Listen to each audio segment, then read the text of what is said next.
আমাৰ যেটো এটা টেগ আছিলে যে আমি সাংস্কৃতিক নগৰীৰ আমি নাগৰিক যোৰহাটৰ আমি শিক্ষিত নগৰীৰ নাগৰিক এই যেটো স্বাভিমান এই যেটো স্বাভিমান লৈ আসলতে আমি জীয়াই থাকোঁ সেই স্বাভিমান সঁচাকৈ আজিৰ তাৰিখত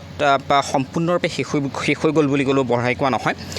কাৰণ যোৰহাটখন সাংঘাতিক ধৰণেৰে আজি আপোনাৰ 10 বছৰমানৰ ভিতৰত অপৰাধৰ যেটো কৰাল গ্ৰাসে আপোনাৰ আগুৰি ধৰিছে ইতিমধ্যেই আমাৰ আজি কেইদিনমানৰ যেটো আগৰ ঘটনা গৌৰী এপাৰ্টমেণ্টত যেটো ঘটনা সংঘটিত হৈ গ'ল যে ড্ৰাগছৰ কবলত পৰি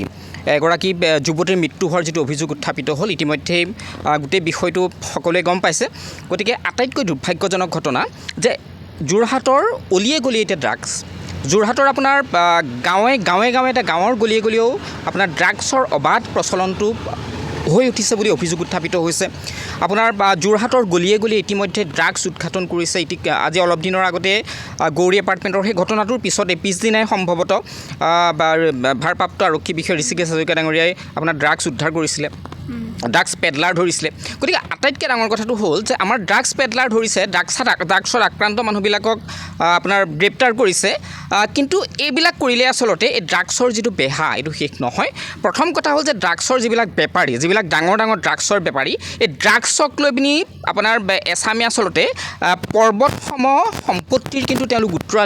উত্তৰাধিকাৰী হোৱা আমি দেখিবলৈ পাইছোঁ বা বিভিন্ন সংবাদ মাধ্যমত বা পেপাৰে পত্ৰে আমি দেখিবলৈ পাইছোঁ গতিকে সেই ঘাটিবিলাক প্ৰথম কথা সেই ঘাটিবিলাক আক্ৰমণ কৰিব লাগিব সেই ঘাটিবিলাক আপোনাৰ উদ্ধাৰ কৰিব লাগিব নিশ্চিতভাৱে তেতিয়াহে ড্ৰাগছৰ যিটো প্ৰচলন এইটো বন্ধ হ'ব বুলি মই মনে প্ৰাণে এই কথাটো বিশ্বাস কৰিছোঁ আৰু আপোনাৰ আমাৰ যোৰহাটখন ইতিমধ্যে যিটো ড্ৰাগছময় হৈ গৈছে পুনৰবাৰ কৈছোঁ যে যোৰহাট আৰক্ষীয়ে যথেষ্ট গুৰুত্বপূৰ্ণ ভূমিকা গ্ৰহণ কৰিছে যোৰহাটৰ পৰা ড্ৰাগছ নিৰ্মূল কৰাৰ ক্ষেত্ৰত আপোনাৰ যোৰহাটৰ সচেতন নাগৰিকসকলে যোৰহাটৰ সন্মানীয় সাংবাদিকসকলে আৰক্ষী বিষয়াসকলে যথেষ্ট গুৰুত্বপূৰ্ণ ভূমিকা গ্ৰহণ কৰিছে কিন্তু তথাপিও কৈছোঁ যে আমাৰ মনত সন্দেহ হৈছে যে যোৰহাটক বদনাম কৰিবলৈ আমাৰ সাংস্কৃতিক নগৰী আমাৰ শিক্ষিত নগৰী যোৰহাটক বদনাম কৰিবলৈ কোনোবা অপশক্তিয়াত জড়িত হৈ আছে নেকি যে যোৰহাটখনক অপৰাধৰ সাম্ৰাজ্য গঢ়িবলৈ যোৰহাটক অপৰাধৰ ৰম্যভূমিলৈ পৰিণত কৰিবলৈ কোনোবা অপশক্তি কোনোবা বাহিৰৰ মানুহৰ ইয়াত আপোনাৰ ষড়যন্ত্ৰ ক'ৰবাত জড়িত হৈ আছে নেকি এই কথাবিলাক কিন্তু আজিৰ তাৰিখত যথেষ্ট আপোনাৰ